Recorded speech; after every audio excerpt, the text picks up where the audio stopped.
Hello and welcome to Labour Lens. I am Sharon Ijason. On this week edition of the program, we'll be focusing on the oil and gas sector in Nigeria and its workers, challenges they are faced with, prospects for the sector, and the preparedness of Nigeria towards achieving a just energy transition. We will be right back.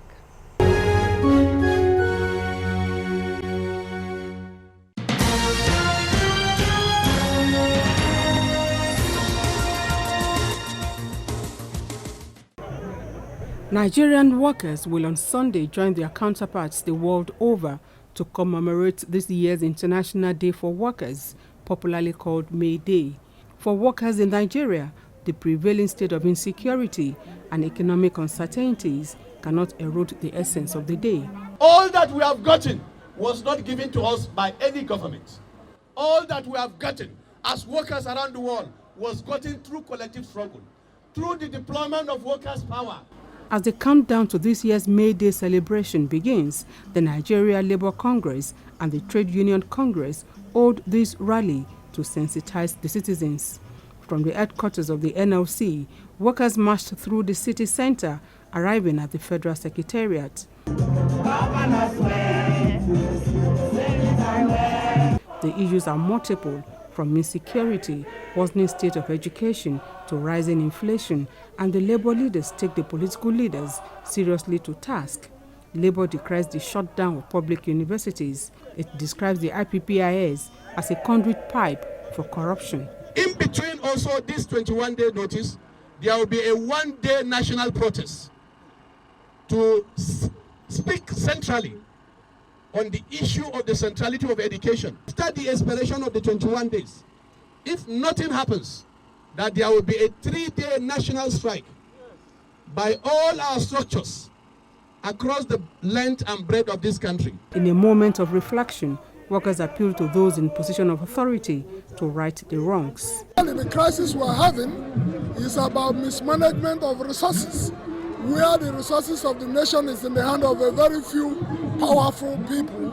I can say that government has failed us. This is just an opportunity for us to still let government know that we are here. The two labor centers in Nigeria insist that rather than agonize, Nigerian workers will organize themselves and have a critical say in who mounts elective seats come the forthcoming general election.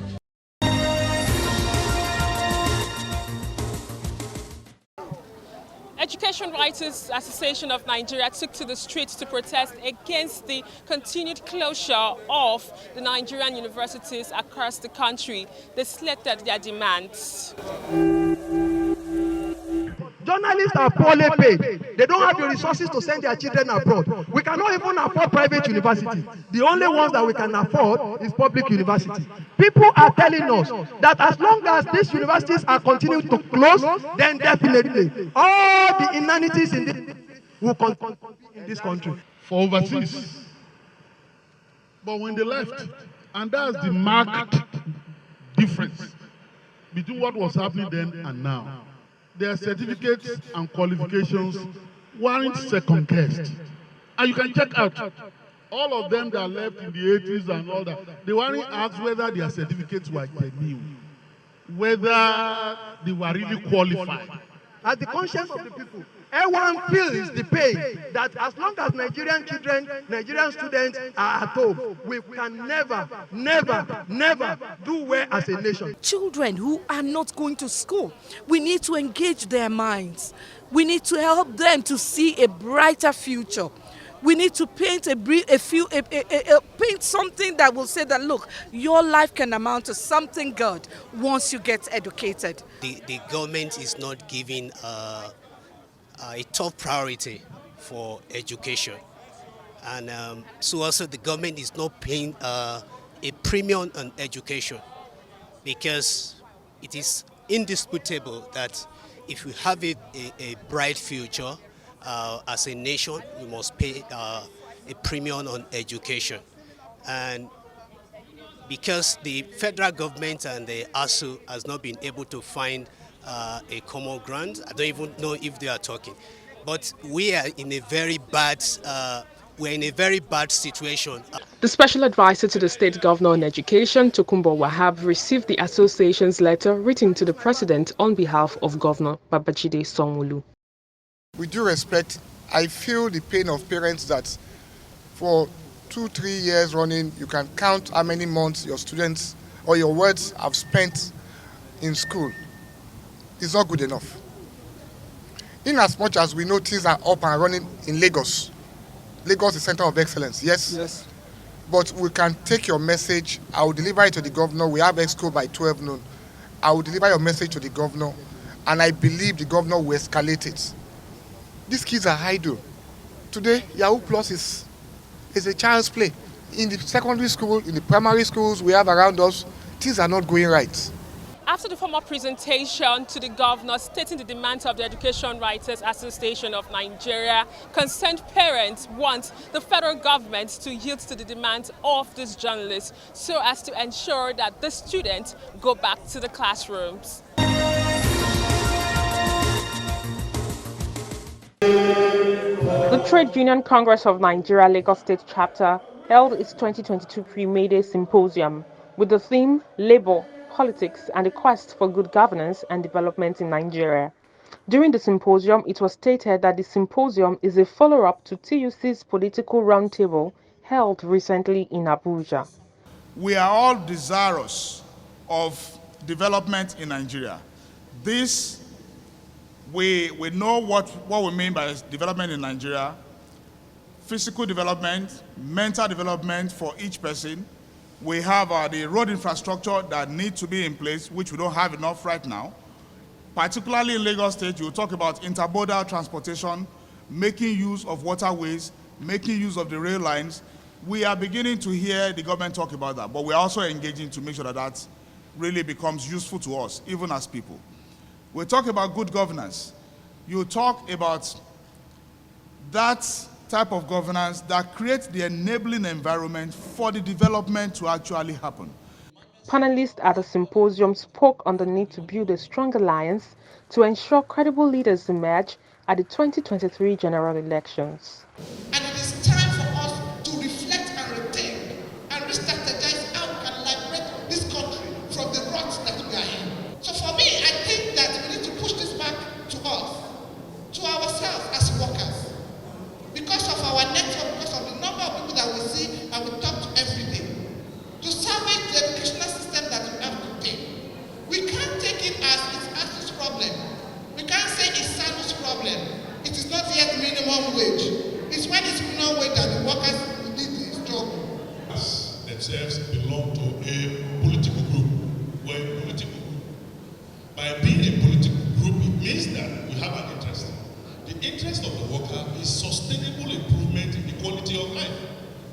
You start to work, and as you continue to work, you hope to make progress. The quality of life, you hope to increase them. ASU is on strike, SANU is on strike, NASU is on strike, ASU is planning to go on strike. We should ask ourselves, what is wrong with us as a nation? The economy is not working, there is insecurity everywhere. Nothing works. There are only two things that's working in the country: crisis and corruption. No anything that works. We are in a position whereby the incoming generation will ask, why are we in this mess? Everything that Labour has been involved in, every struggle that Labour has been involved in, whether it is about fuel price, whether they don't ask questions about the cost of living in the country, inflation, all of these things are political questions. Why is the cost of living difficult for Nigerians? Why do we have to keep on increasing the pump price of fuel? The answer lies at the political level. So it's a political question. We feel the pinch. If everybody says everything is rosy, that person is lying, you know. Even basic foodstuffs have gone up, and services have also gone up. And you know, once you are a worker, people look up to you to also say you want to have to help to solve their problem. We have at the average worker has an average of about 18 dependents, both directly and indirectly. Even people you don't know, as long as they've said hello to you, they want you to just assist them. And when you accumulate it, maybe somebody asks you today for just 5,000. So I'm just asking you for 5,000, but there are 100 people asking you for that 5,000. Where are you going to get it from? But the economy is bad, and they really want government to see how they can really improve it. So people are saying, how do you improve it? They've called insecurity as one of the issues challenging it. But we also see that I think it's foreign dependence on goods and services that has really pushed our exchange rate.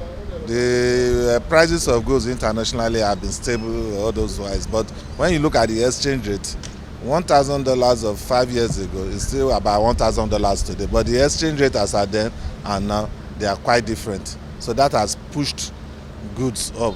It's been very difficult in the past couple of months.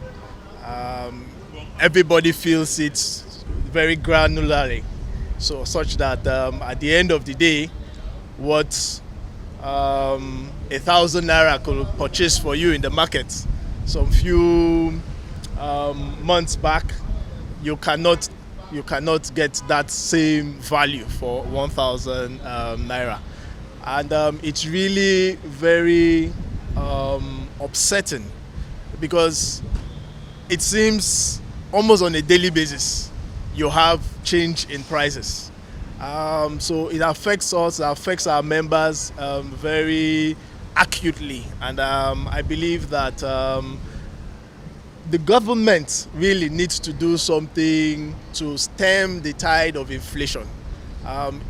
Especially as to a large extent, most of what we consume as a country is imported. Pay in most cases remains the same, or sometimes, to be fair to the companies themselves, the inflation also affects them. The cost of operations also increase because of inflation. So what that means is that the company profit margin reduces. So if you leave them to it, the preference will be to cut down on as to salaries, wages, and other expenses.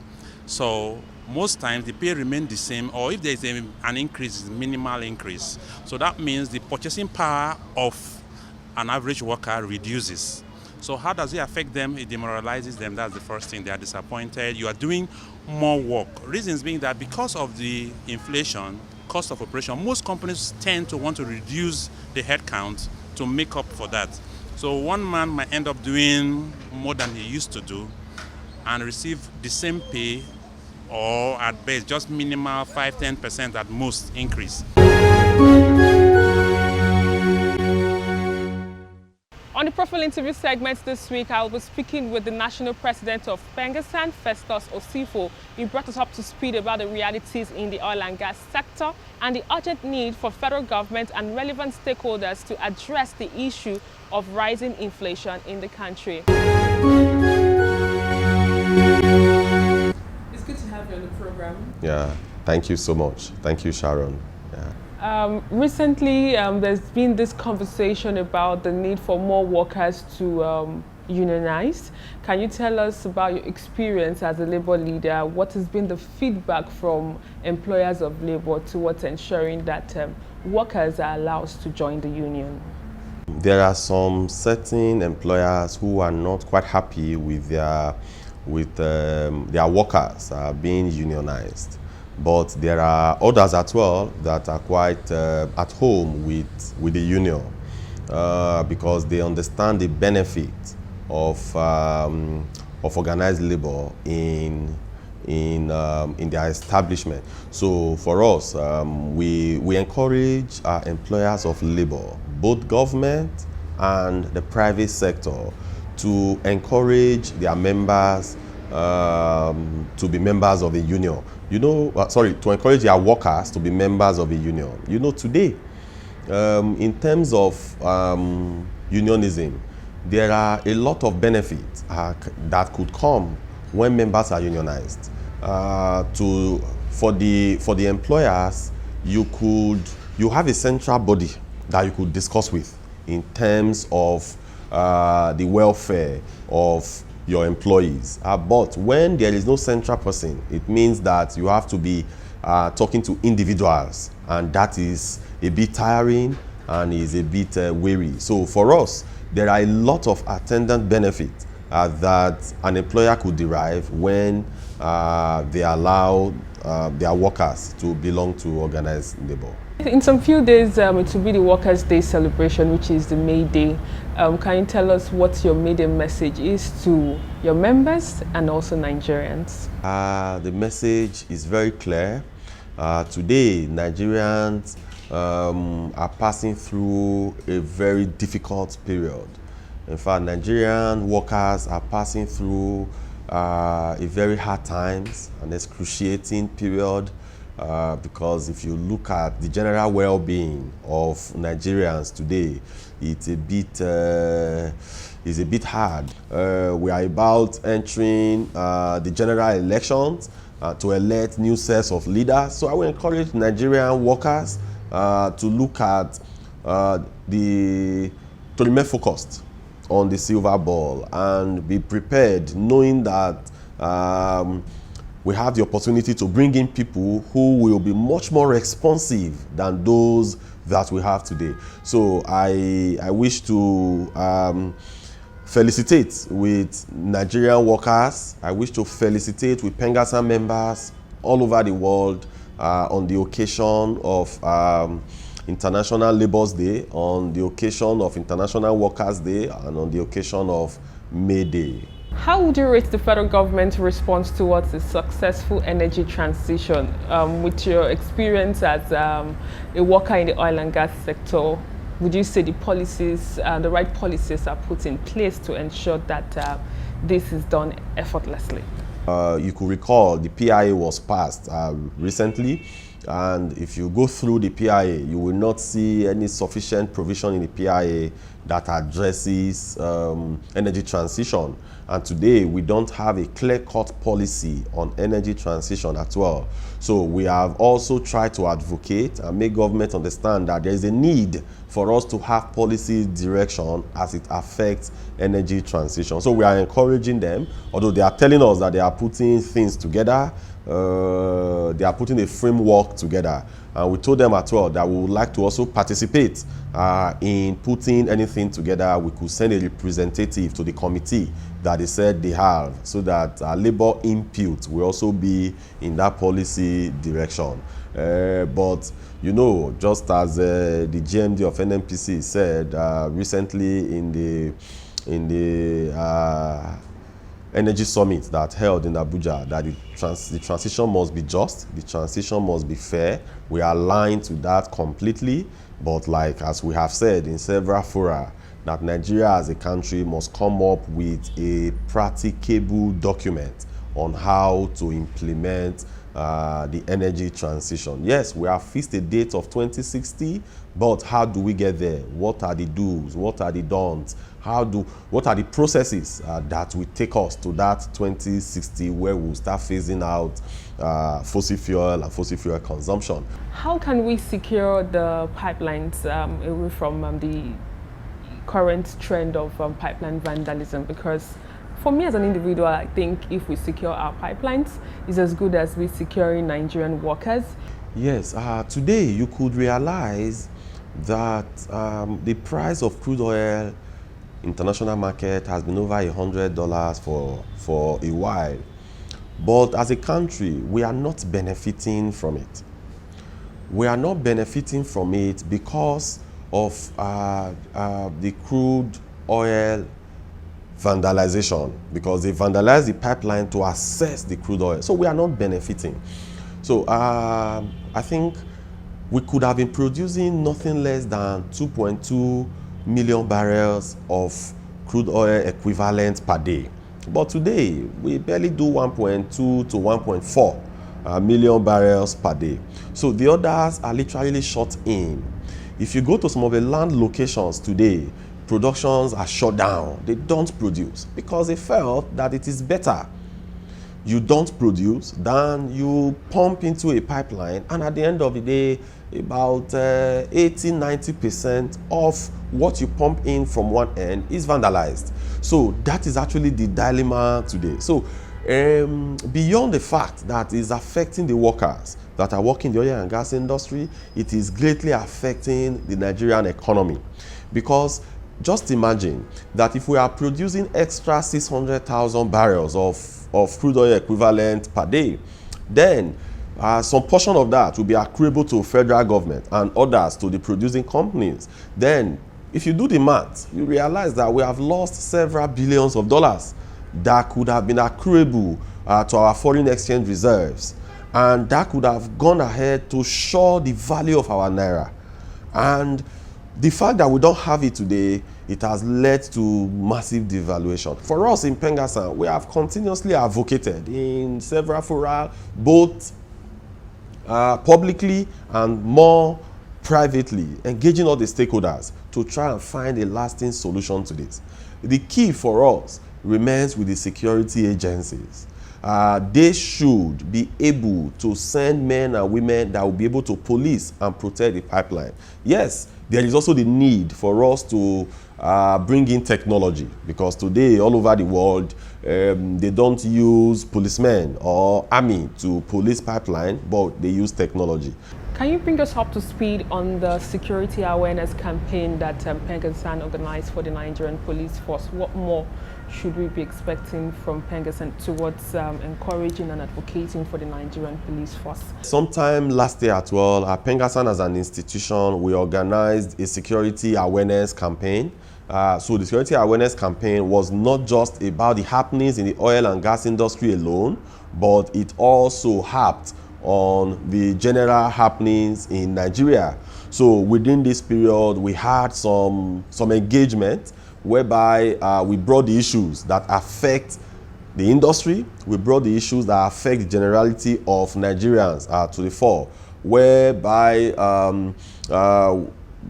across our 4 zones, from Port Harcourt, Lagos, Kaduna, and Warri. So we organized workshops, we organized sensitization programs where we went around, and we also did reward some of the good men and women from the Nigerian police force and from the Department of State Security. So we gave them some award and some token just to encourage them to do more, just to encourage them to act more. But that was last year. Then this year, we're also planning for similar thing as well, maybe to take it a notch higher, where we could advocate and meet with the Chief of Defense Staff, the Chief of Army Staff, the Inspector General of Police, and the Chief of Naval Staff as well, likewise Chief of Air Staff. At that level, they are actually striving to do what is right. But the problem is that the men and women that they send down, in most cases, there are some level of collusion. So we are going to encourage them that they should punish whosoever colluded with the locals to vandalize the crude oil pipeline, and they should also reward good behavior. Inflation is on the rise. Many Nigerian workers, or Nigerians generally, have been paying double for the prices of goods and commodities as it may be that they might need. How would you react to this? How are your members coping with the inflation? I think one of the key drivers of the hardship we have today in Nigeria is tied to inflation. And that particular inflation, the particular inflation we are facing today, has something to also do with the instability in the exchange rate and the massive devaluation that we have also faced as a country. Because inflation had a lot of attendant effects on the general population. So it's a real problem, and the handlers of the Nigerian economy must be up and doing. Those that are managing our economy must know that this inflation is really biting hard. But there is also some discussion around if the real value of that is being displayed by Nigerian Bureau of Statistics, if that is actually what we see in the market. You know, there is headline inflation, there is urban inflation, there is food inflation. Food inflation is even much more than the headline inflation that we are seeing today. Can you bring us up to speed on how inflation has affected the oil and gas sector, specifically in the pricing of crude oil products? So in the prices today, I mean the commodity, you look at the cost of the commodity in the market, you look at the cost of diesel, you look at the cost of cooking gas. So inflation affects the final prices, but what affects it much more, what drives it much more is the exchange rate. Because most of these commodities, the raw materials are priced in USD.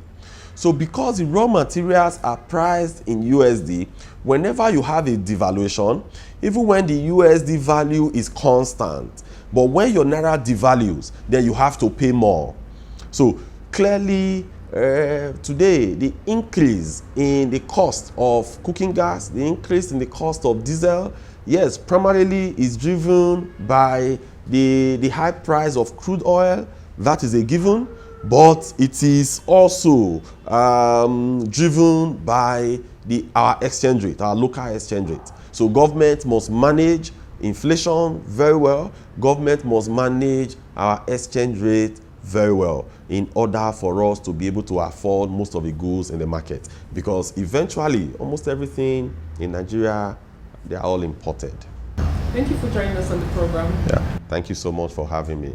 I'm quite delighted. Happy Workers' Day. Thank you.